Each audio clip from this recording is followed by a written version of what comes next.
Family and friends of 13-year-old Tyree King are mourning his death. And police and city leaders are calling for peace as they begin their investigation into the shooting. This all started Wednesday night with the report of an armed robbery on the city's east side. Responding officers said they spotted 3 people matching the suspects' descriptions.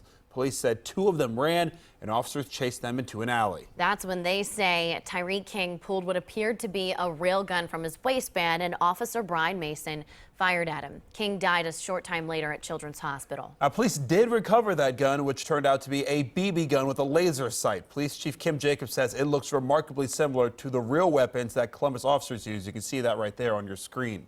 Now, King's family has retained a law firm to conduct a separate investigation into what happened on Wednesday. Meantime, Chief Jacobs is responding to questions about Officer Mason. Jennifer joining us now with that part of the story. Jen, good morning. Good morning, Hattie. Now, we did some digging into our archives here at NBC4 this morning, and on December 17th of 2012, a Columbus police officer shot a man at a home on Beulah Road over on the city's north side.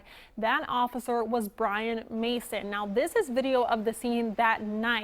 The officer told investigators that a man named John Kaufman was holding a gun on another man, and Mason ended up firing his weapon while Kaufman died at the hospital. Officer Mason was cleared of any wrongdoing in that shooting, but NBC's Ron Mott asked Chief Jacobs about that incident and the officer's track record. He does have a history of following policy. That's why he was out there, because he still has that great record. This is not something that we're going to take lightly with regard to his future. Now, Officer Mason is a 9-year veteran of the police department, and he just recently transferred to the zone on the east side where that shooting happened on Wednesday night. Matt?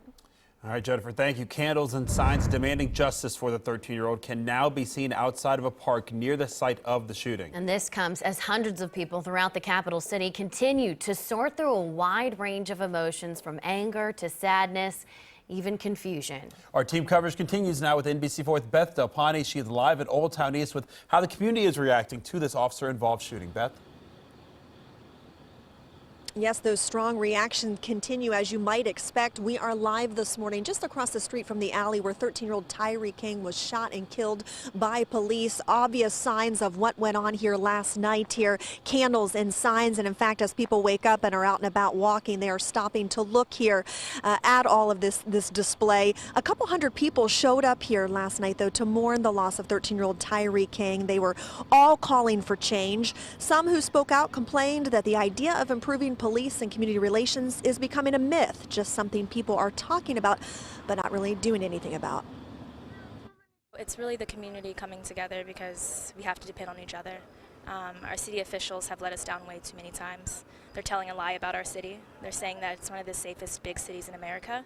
That's just not true. Safety for who is the question that we ask them. It's not safe for us. It's not safe for Black and brown residents of Columbus.